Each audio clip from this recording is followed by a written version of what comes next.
¿Qué tal, mis hermanos? Buen día. Pues les saludo con mucho afecto y cariño ya en este domingo 23 de octubre, en el que iniciamos pues ya la semana 30 de tiempo ordinario y que aquí en Monterrey hablamos del DOMUN. Se celebra el DOMUN, que es el Domingo Mundial de las Misiones. Toda la colecta que se tome en estas misas será enviada a Roma para la ayuda de las misiones, y todos somos misioneros, como vamos a mencionar durante el transcurso de esta homilía.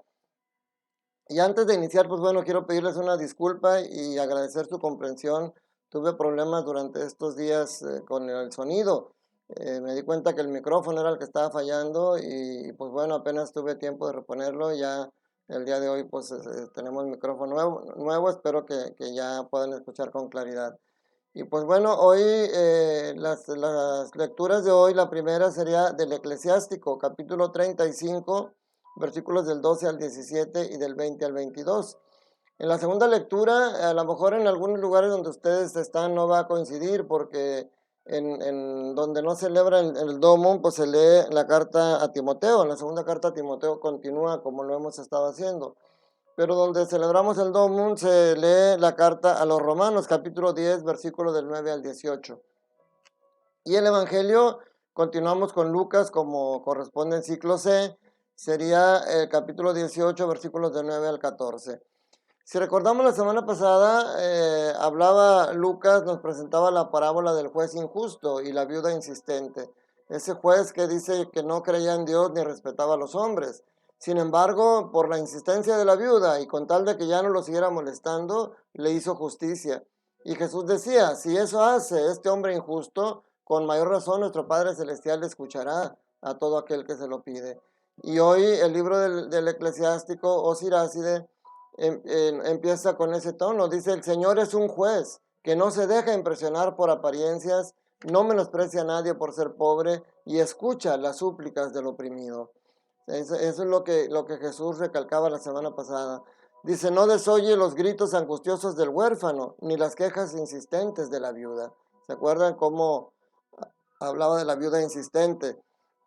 Y además, de alguna manera aquí habla de los que servimos al Señor en algún ministerio, sacerdotes, diáconos, religiosas, ministros extraordinarios, lectores, colectores, todas las personas que venimos al servicio del Señor, hacerlo con amor, hacerlo de corazón, hacerlo con alegría y no con alguna otra intención de lucimiento u otra cosa. Y eso, fíjense lo que dice, quien sirve a Dios con todo su corazón es oído y su plegaria llega hasta el cielo. La oración del humilde atraviesa las nubes y mientras él no obtiene lo que pide, permanece sin descanso y no desiste hasta que el Altísimo atienda y el justo juez le hace justicia. Eso es algo que es esperanzador para nosotros y por eso Jesucristo insiste mucho en nuestra relación con el Padre, porque es un Padre amoroso, un Padre que siempre escucha, un Padre que siempre atiende. La segunda lectura, como les decía, vamos a meditar la carta a los Romanos, capítulo 10, versículos del 9 al 18. Y aquí nos presenta dos acciones que son necesarias para llegar a la salvación. Dice San Pablo a los Romanos, es necesario declarar con la boca y creer con el corazón. ¿Qué es lo que hay que declarar con la boca y creer con el corazón? Que Jesús es el Señor y que Dios lo resucitó de entre los muertos. Ese es el misterio de nuestra fe. Y eso es lo que tenemos que declarar con la boca, pero también creer con el corazón. Y creer con el corazón quiere decir dar testimonio de eso con nuestras acciones. Dice la Escritura, todo el que invoque al Señor como su Dios será salvado. O sea, tenemos una prueba de que realmente estamos creyendo, es invocarlo con nuestras acciones, porque a veces creemos que invocar es solamente hablar, rezar o decirle, pero por ejemplo, yo les digo, cuando unas personas empiezan a jugar con la ouija, están invocando al diablo. Cuando unas personas empiezan a hacer, cuando tú eres infiel, cuando tú robas, en cada acción estás invocando la presencia del diablo. Por eso, todo el que invoque al Señor es todo el que clame, pero el que actúe de acuerdo a lo que el Señor. Y en base a eso nos dice que es necesario para que alguien pueda invocar al Señor. Y empieza una seguidilla de acciones muy, muy interesantes. Dice, para que alguien invoque, tiene que creer. Para que alguien crea, tiene que escuchar. Para que alguien escuche, tiene que haber alguien que lo anuncie. Y para que alguien lo anuncie, tiene que ser alguien que sea enviado. Por eso ese es lo de las misiones, los enviados a llevar esa palabra a otras partes. Y aquí lo dice de una manera, dice, ahora bien, ¿cómo van a invocar al Señor si no creen en Él? ¿Y cómo van a creer en Él si no han oído hablar de Él? ¿Y cómo van a oír hablar de Él si no hay nadie que lo anuncie? ¿Y cómo y cómo va a haber alguien que le anuncie si no son enviados? Y en este caso nosotros, mis hermanos, somos parte de ese grupo de enviados. Nosotros, tanto los que predicamos en los templos, en los diferentes lugares donde yo voy, estoy siendo enviado por el Señor. Pero también a través de este medio Dios me envía a llevar la palabra todavía más lejos, a muchas partes del mundo donde ustedes me están escuchando, donde me hacen el favor de escucharme. Y ustedes también son llamados a participar de este envío a través de compartir estos videos, que no les dé vergüenza, que no van a decir, ay, sí, es que, y luego van a decir que soy un santurrón, que si yo ni soy perfecto, ni voy a la iglesia y aún así ando, pues precisamente esto es parte de, si todavía no eres de las personas que acuden a la iglesia a misa, seguramente lo vas a hacer porque el estar constantemente con la palabra te va a ir moviendo cada vez más a conocer al Señor y alimentarte de Él. Entonces, por eso nos dice esta situación. Pero luego dice, no todos han creído en el Evangelio.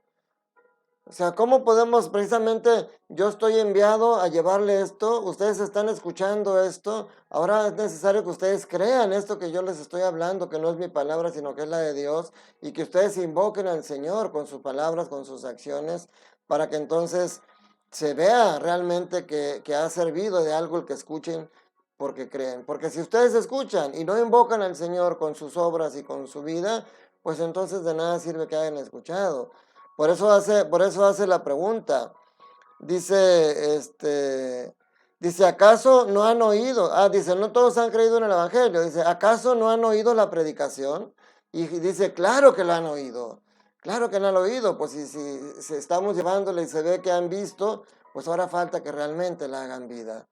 Y Lucas nos presenta también en el Evangelio, continúa con ese tema de la oración y de la persistencia en la oración, pero ahora le agrega un condimento más, que es la humildad. Nos presenta Lucas la parábola del publicano y el fariseo, y fíjense, esta es otra de las parábolas que solamente Lucas menciona, como la del rico epulón, como la del hijo pródigo. O sea, Lucas tiene algunas parábolas que son propias de él, que dejan ver el corazón de Jesús, porque son parábolas de la misericordia. A través de esta comparación de la oración del fariseo y el publicano, vemos cuál es la oración de humildad que quiere el Señor y con qué actitudes se deben de demostrar.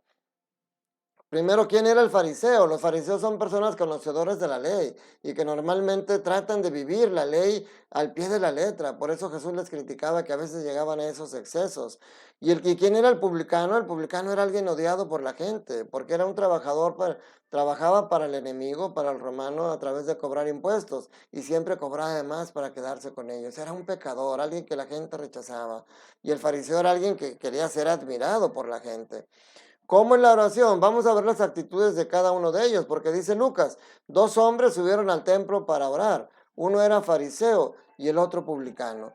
¿Cuáles eran las actitudes de estos dos? Primero vamos con el fariseo. El fariseo, ¿qué es lo que hace? Entra y se va al frente del templo, se va a estar cerca del altar para que todos lo vean. Es una persona soberbia que quiere llamar la atención. Y aparte de que está a la vista de todos, la soberbia se ve en la manera como habla. Alguien autosuficiente, alguien que juzga a los demás y empieza a enumerar las acciones que él considera que ha hecho buenas, por la cual debe ser escuchado y debe ser justificado. Como quien dice, va y le presenta la factura al Señor. Señor, aquí está lo que yo he hecho, ahora me tienes que pagar. Porque dice, Dios mío, te doy gracias porque no soy como los demás hombres, ladrones, injustos y adúlteros. Tampoco soy como ese pecador. O sea, es una actitud de soberbia, es una actitud de creerse más que los demás. Y luego le hace una pequeña lista como les digo, le pasa la factura. Dice, yo ayuno 2 veces por semana y pago el diezmo de todas mis ganancias. Yo no robo, yo no mato. Entonces, este hombre se está presentando de una manera soberbia. En cambio, el publicano, ¿cómo se presenta? Humilde. El publicano ni siquiera entra hasta el frente, se queda en la entrada del templo porque no se siente digno de estar cerca del Señor. Incluso ni siquiera levanta los ojos a verlo, no se siente digno. Con la cabeza agachada, le dice al Señor. Dice, el publicano en cambio se quedó lejos y no se atrevía a levantar los ojos al cielo. Lo único que hacía era golpearse el pecho diciendo, Dios mío, apiádate de mí porque soy un pecador. Fíjense la actitud tan diferente, humildad, se siente indigno, se reconoce ser pecado, tiene conciencia del pecador y pide misericordia. Y dice Jesús, este último salió justificado y el fariseo no. Y la pregunta es, ¿por qué? ¿Por qué el fariseo no sale justificado y el publicano sí? Pues además de por las acciones como hicieron la oración, porque si ustedes se fijan bien, el publicano va y pide misericordia, pide perdón. El fariseo no pide perdón. El fariseo, como siempre orgulloso, no pide, él da, pero da con soberbia, él va a dar las gracias. Pero es diferente que diga, Señor, te doy gracias por todas las bendiciones que me has dado sin merecerlas. Te doy gracias, mi Señor, por la salud que me has dado. O sea, es diferente eso a ir con soberbia, te doy gracias porque me has hecho casi perfecto, Señor, me has hecho casi santo, ¿verdad? O sea, el fariseo no consigue el perdón ni la justificación porque no la va a pedir. Él va con aires de grandeza, en cambio el publicano va con humildad. Por eso al final dice la sentencia muy directa el Señor. Dice, todo el que se enaltece será humillado y el que se humilla será enaltecido. Qué gran enseñanza para nosotros nos dan este día las lecturas. Saber que tenemos un Dios justo, un Dios misericordioso, que oye siempre al que habla con humildad, que oye al que realmente se siente necesitado de ese perdón. Por eso Él dice, yo no vengo por los justos. Aquellos que dicen, yo no peco, yo no mato, yo estoy bien, pues discúlpame, pero tú mismo estás rechazando ese perdón y esa misericordia de Dios porque no te acercas a solicitarla. Que el día de hoy, este domingo, podamos ir a misa, a escuchar con mucho amor estas lecturas, a escuchar la homilía que el sacerdote nos proclame y vamos a llevarnos a nuestro corazón esa intención de ser humildes, de considerarnos necesitados, indignos, pero necesitados del amor de Dios. Y vamos a ser misioneros en este domingo del Mundial de las Misiones. Oye, es que yo no puedo ir a la Tarahumara, yo no puedo ir a la África de misionero. No necesitas salir. Mira, ¿sabes quién es la santa patrona de los misioneros? Santa Teresita del Niño Jesús. ¿Y sabes cuántas veces salió de misión? Nunca. Pero ella hacía oración por las misiones y ofrecía sacrificios por los misioneros. Y una vez dijo un misionero que un sacerdote que cuando andaba de misión, había veces que se sentía bocabajeado, que se sentía desanimado y de repente sentía una inspiración y un impulso. Y él decía, alguien está orando por mí, porque la oración realmente tiene ese efecto y yo así también lo he sentido. Cuando me he sentido a veces desanimado de seguir haciendo estos videos o desanimado en mi vida, a veces comentarios que ustedes me ponen aquí en el Face, en el YouTube, comentarios muy certeros que me reaniman al ver que están orando también por mí. Sean ustedes misioneros, compartan este video. Si no se han suscrito, suscríbanse al canal. Ya nos estamos acercando a las 310. Vamos a ser cada día más personas. Que seamos los misioneros que llevamos el amor y la palabra de Dios. Que seamos los que anuncien para que otros escuchen, crean y entonces se conviertan e invoquen al Señor. Que la bendición de Dios Todopoderoso, Padre, Hijo y Espíritu Santo, descienda sobre ustedes, sus familias, trabajos y escuelas y permanezca para siempre. Te mando un fuerte abrazo y un saludo para ti y toda tu familia. Que estén bien. Qué gusto estar contigo en este momento de intimidad a través de la distancia. Cuídate mucho.